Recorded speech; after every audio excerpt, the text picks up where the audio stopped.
Boa tarde, fomos até São Paulo, na Avenida Paulista, para entrevistar bolsonaristas. Veja a quantidade de mentiras que essa mulher diz ao nosso correspondente Gabriel Brondi. Você acha que hoje a gente não vive uma democracia? Não, não vive. Porque a gente não tem liberdade para falar o que a gente pensa. Qualquer coisa que eu possa falar, de repente, pode se voltar contra mim. Eu posso receber um processo, eu posso ir presa. As pessoas estão com medo de falar. Você acha que o Trump deve continuar pressionando? Sim, eu acho que ele deve punir aquelas pessoas que estão realmente provocando, não estão respeitando os direitos humanos. Porque não é legal prender pessoas da maneira que elas estão sendo presas, sem o devido processo legal, sem o amplo direito à defesa. Os advogados não têm acesso aos autos, não é? E outra coisa, essas pessoas não têm foro privilegiado. Por que elas estão sendo julgadas pelo STF? Já está errado isso, elas deveriam estar sendo julgadas pela primeira instância. Então está tudo errado. Isso não é a gente não pode aceitar que o império da lei seja destruído, que o Estado democrático de direito seja destruído. Hoje a gente está num estado de exceção, porque as leis não são respeitadas. Se elas não são respeitadas, estamos no estado de exceção. Primeiro, ela diz que hoje não vivemos uma democracia. Essa mulher não tem noção do que é uma ditadura militar, nem do que é ter um governo autório, como por exemplo na Coreia do Norte, que nem sair do país os habitantes podem. Diz que não vivemos uma democracia porque não tem liberdade para falar o que pensa. Porém, não é que diz nossa Constituição no art. 1º, é livre a manifestação do pensamento e a procura, o recebimento e a difusão de informações ou ideias, por qualquer meio, e sem dependência de censura, respondendo cada um nos termos da lei, pelos abusos que cometer. O problema é que essa gente quer falar o que quiser e não ser punido pelos seus crimes. Ela acha que Donald Trump deve continuar metendo o bedelho aqui no Brasil, porque não sabe que falar merda nos Estados Unidos pode ser pior que aqui no Brasil. Vejam isso. Os Estados Unidos, apesar da forte proteção da primeira emenda à liberdade de expressão, a lei protege contra discursos que incitem violência, ameaças, difamação ou que sejam considerados sedição, traição e discurso de ódio que incitem violência e intolerância, por exemplo. Contudo, a aplicação destas leis pode ser complexa e depende do tipo de expressão e do contexto em que é feita. Exemplos de formas de expressão criminosa: sedição e traição. A traição à pátria pode ser punida, e em certos casos até com a pena de morte, resultando em perda de direitos civis. Ameaças. Ameaças diretas e específicas de violência contra indivíduos ou grupos podem levar a punições criminais. Difamação e calúnia. A disseminação de informações falsas que prejudicam a reputação de alguém pode resultar em ações legais. Discurso de ódio. O discurso de ódio que incita violência, discriminação ou intolerância contra um grupo é uma área complexa, mas que pode ser criminalizada, especialmente se leva a atos violentos. A complexidade da legislação. Contexto. A interpretação e aplicação das leis de expressão criminosa são fortemente influenciadas pelo contexto em que a expressão é feita. Por exemplo, uma ameaça dita em um contexto privado é diferente de uma ameaça feita publicamente. Limites da primeira emenda. A primeira emenda protege o discurso, mas não protege discursos que incitem violência ou ameaças diretas. As leis buscam encontrar um equilíbrio entre a liberdade de expressão e a proteção da sociedade. Ações contra a expressão. É importante notar que as ações contra expressões criminosas são, em geral, ações governamentais. Indivíduos ou empresas privadas podem restringir a expressão, mas não podem punir a expressão de outros da mesma forma que o governo. Ela acha que os ministros do STF devem ser presos por não respeitarem os direitos humanos, mas onde os ministros estão desrespeitando os direitos humanos? Direitos humanos são protegidos e garantidos pela Constituição Federal de 1988, que estabelece os direitos civis, políticos, sociais e culturais de todos os cidadãos, tanto brasileiros quanto estrangeiros residentes.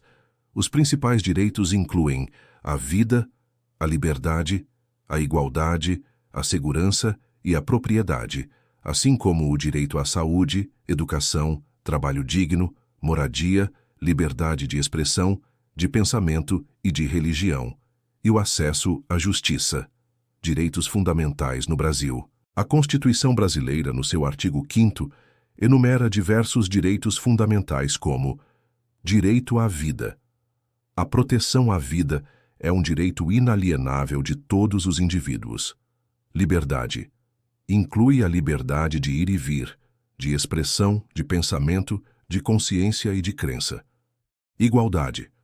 Todos são iguais perante a lei, sem qualquer tipo de discriminação. Segurança. Garante o direito à segurança pessoal e à proteção contra tortura e maus-tratos. Propriedade. Assegura o direito de ter e usufruir da propriedade. Direitos sociais e econômicos. A Constituição também garante direitos sociais como educação, acesso universal e gratuito à educação, saúde, direito à saúde para todos os cidadãos, trabalho, acesso a um trabalho digno sem discriminação, moradia, direito à moradia e à assistência social, cultura, direito de participar da vida cultural e de ter acesso às artes, acesso à justiça. É assegurado o direito de acesso ao Poder Judiciário, ao Ministério Público e a um processo legal justo e com ampla defesa. Princípios essenciais. Os direitos humanos no Brasil baseiam-se em princípios como dignidade da pessoa humana, reconhecida como um dos fundamentos da República, não discriminação, proteção contra qualquer tipo de discriminação, acesso universal, garantia de que todos os cidadãos tenham acesso aos direitos. Ela diz que pessoas estão sendo presas sem o devido processo legal. Mas espera um pouquinho. Lula foi conduzido coercitivamente, teve sua vida revirada. Também achavam que ele iria fugir do país, no entanto, ficou e enfrentou a justiça sem chorar. Por que é que com Bolsonaro tem que ser diferente? Diz que não tiveram amplo direito à defesa, mas a Constituição também garante isso no artigo 5º. Inciso LV garante aos litigantes, acusados ou não, o uso de todos os meios legais e recursos para se defender em processos judiciais e administrativos, incluindo a defesa técnica por um advogado, a autodefesa pelo próprio indivíduo, o direito à prova e o direito de recorrer. O que a ampla defesa assegura? Defesa técnica. O direito de ser representado por um profissional habilitado, como um advogado ou defensor público, que utilize sua experiência e conhecimento técnico para defender os interesses da parte. Autodefesa. A possibilidade de o próprio acusado ou litigante se defender, incluindo o direito de audiência, ser ouvido pelo juiz, e o direito de presença, estar presente em todos os atos do processo. Direito à prova. A garantia de que a parte pode produzir todas as provas lícitas e necessárias para fundamentar sua argumentação, como testemunhas, documentos e perícias. Direito de recurso. A possibilidade de impugnar decisões judiciais ou administrativas desfavoráveis por meio de recursos.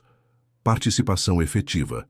O princípio que impede o cerceamento de defesa, assegurando que a defesa possa participar efetivamente de todos os momentos do processo.